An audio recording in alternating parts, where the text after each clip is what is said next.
साथ संगत आज हम एक बहुत ही गहरे लेकिन सरल निरंकारी विचार पर मनन करेंगे।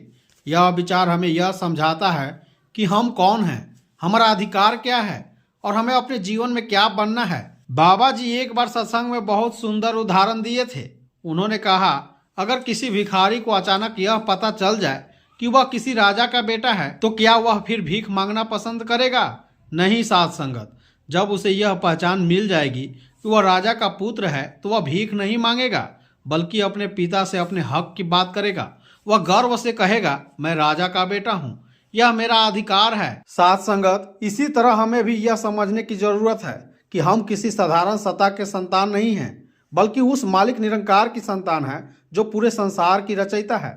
जब हमें यह पहचान मिल जाती है कि हम निरंकार प्रभु की संतान हैं, तो फिर हमें जीवन में भीख जैसी सोच नहीं रखनी चाहिए। भीख का अर्थ यहाँ पैसे से नहीं, बल्कि उस मानसिकता से है जहाँ हम हर छोटी बात के लिए डर, चिंता और मजबूरी में जीते हैं। साथ संगत, हम मालिक की संतान हैं, यह हमारा सौभाग्य है, लेकिन साथ ही यह हमारी जिम्मेदारी भी है, क्योंकि हर पिता अपनी जायदाद अपने हर बेटे को नहीं बल्कि लायक बेटे को सौंपता है। इसी तरह निरंकार प्रभु भी अपनी दैवी संपत्ति उसी को सौंपते हैं जो उसे संभालने के योग्य बनता है।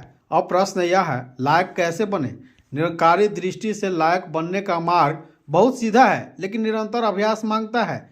यह मार्ग है भजन, सिमरन और सेवा। साथ संगत, भजन हमें निरंकार से जोड़ता है, सिमरन हमें अपने भीतर झांकना सिखाता है और सेवा हमें अहंकार से मुक्त करती है। जब हम भजन करते हैं तो हमारा ध्यान बाहर की दुनिया से हटकर निरंकार की ओर जाता है। जब हम सिमरन करते हैं तो हमारा मन शांत होता है और हम यह समझ पाते हैं कि यह जीवन केवल भौतिक सुख के लिए नहीं है। और जब हम सेवा करते हैं तो मैं और मेरा धीरे धीरे समाप्त होने लगता है। साथ संगत, लायक बेटा वही होता है जो अपने पिता के नाम को ऊंचा रखे, जो अपने आचरण से पिता की पहचान बने।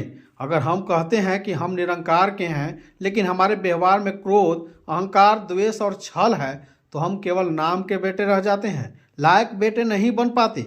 निरंकारी जीवन हमें यह सिखाता है कि अधिकार मांगने से पहले कर्तव्य निभाना आवश्यक है। अगर हम सच में चाहते हैं कि निरंकार प्रभु हमें अपनी दैवी दौलत का अधिकार बनाए, तो हमें पहले अपने जीवन को शुद्ध करना होगा। शुद्ध विचार, शुद्ध वाणी और शुद्ध कर्म, यही लायक बनने की पहचान है। साथ संगत, निरंकार की दौलत सोना चांदी नहीं है, वह है शांति, संतोष, प्रेम और स्थिरता। जो व्यक्ति इन गुणों को पा लेता है वही सच में मालिक की दौलत का हकदार बनता है। लेकिन यह सब एक दिन में नहीं मिलता, इसके लिए निरंतर मेहनत करनी पड़ती है। बाबा जी कहते थे, यह करने का मार्ग है, जो करेगा वही पाएगा। सिर्फ सुन लेने से, सिर्फ कह देने से कोई लायक नहीं बन जाता। लायक बनने के लिए जीवन को सत्संग की सीख के अनुसार ढालना पड़ता है। साथ संगत, जब हमें यह एहसास हो जाता है कि हम मालिक की संतान हैं, तो हमारा जीवन अपने आप अनुशासित होने लगता है।